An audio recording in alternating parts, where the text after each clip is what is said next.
reporting, Pinky. Alright. Unang-una, siguro, maaari niyo ba kaming tulungan na intindihin itong istorya?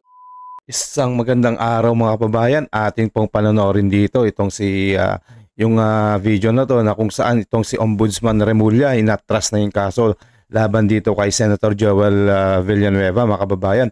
Ito ho ay panonoorin natin, pero bago ho yan, wag ho natin kalimutan i-share, i-like o subscribe itong mga videos na to nang sa ganun napapanood dito ng ating mga kababayan dito sa Pilipinas at sa iba't ibang bansa. Okay mga kababayan, eto na po, uumpisa na po natin. Istoryang ito, para po sa katulad namin na non-lawyer, hindi naman nag-abogasya, hindi namin masyadong maintindihan. Although of course we're trying our best. What happened here, sir? So ngayon so parang nagka-confusion tayo ngayong araw because there was an announcement from the new ombudsman that he will be writing a letter to the Senate President and that he intends to request the Senate President to enforce a 2016 decision ng Office of the Ombudsman, signed by former Ombudsman Conchita Carpio Morales. So that was 9 years ago pa, and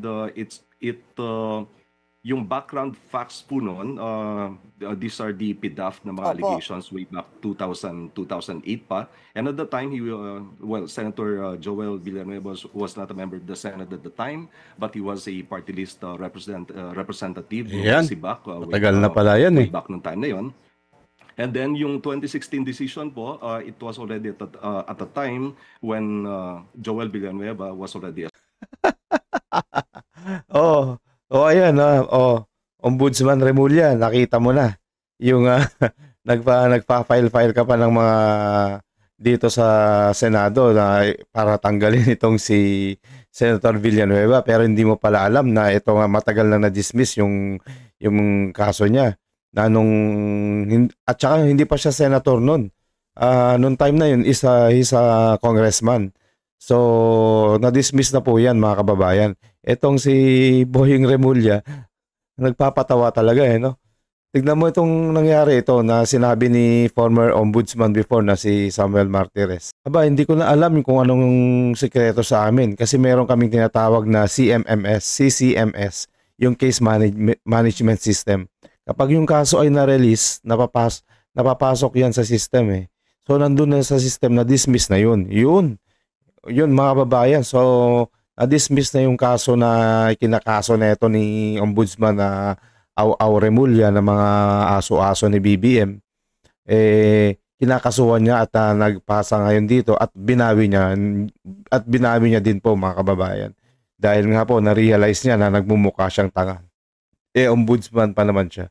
Yan po yung mga gawain ng mga aso ni BBM mga kababayan, yung mga nag-aalingaw-ngaw sila na panay tahol ng tahol sila dito sa mga social media para lang makalimutan to at sinasampahan nila ng kaso itong mga pro Duterte na mga senators katulad nila Senator Joel Villanueva, sila Senator Jinggoy, Senator Marcoleta at sila Senator Bongo. Kasi itong mga to nililihis nila, hindi naman nila kayang sampahan yung mga sino talaga yung nasasakdal. Na which is dito ay sila Congressman Romualdez at sila Saldico at saka itong si BBM na amo nila.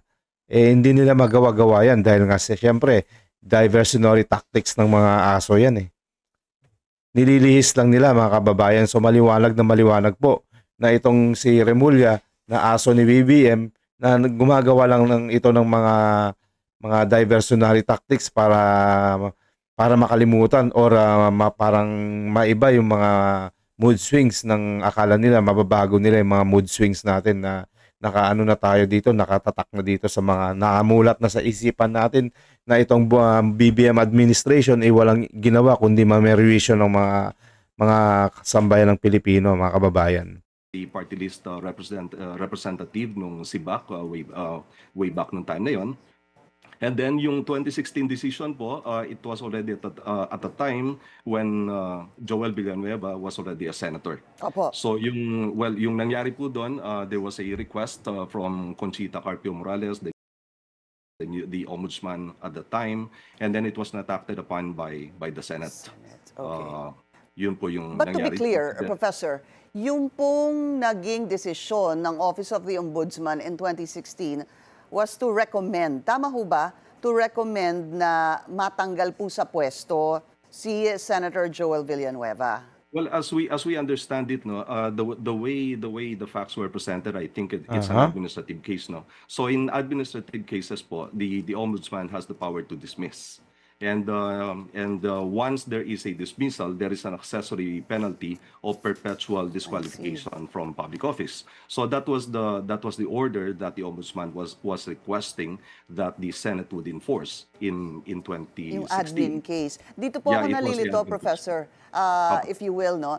Dahil sa pagkaintindi ko po, ang Office of the Ombudsman has the power to suspend, to dismiss elected officials, except the President, the Vice President, members of the Judiciary, and members of Congress. So how does that work na nirecommend po siyang matanggal, pero doon po sa pagkabasa ko, kung tama po yung aking pagkabasa, ay walang poder ang ombudsman na madismiss po yung Presidente, Vice President, members of the Judiciary, or members of Congress? Isa po kasi itong medyo confusing na legal issue, constitutional issue. Alam mo, Ombudsman Remulla, dapat ang gagawin mo, ito, tuturuan kita ha, para naman kahit papano makatulong ako dito sa Pilipinas at kung makikinig ka sa akin. Ito ang unahin mo, Remulla. Ito ang unahin mong ikulong, itong sila Martin Romualdez at Saldico. Ito yung galing ito kay Mayor Magalong. Dapat dito sa mga kawatan na to, sa mga magnanakaw na to, nababagay talaga sila dito sa ordinaryong city jail para maramdaman nila yung anong hirap na makulong doon. At para makita nila kung paano yung mga mahirap na nakulong dyan, na minsan na nakukulong na walang kasalanan dahil nga sa kahirapan ng buhay, minsan nababaliktad yung kanilang mga istorya, kaya napagdudusahan nila yung mga hindi nila kasalanan. Dapat dyan kayong mga magnanakaw dyan. Nang tokwa kayo. Dapat dyan kayo para kung dyan kayo hindi gugulpihin kayo dyan ng mga Pilipino na mga pag nalaman nila yung mga ginagawa yung mga kasamaan dito sa bansa natin. Nako, kawawa kayo. Kaya kayo dapat dito litisin na tong mga to, Ombudsman Remulla.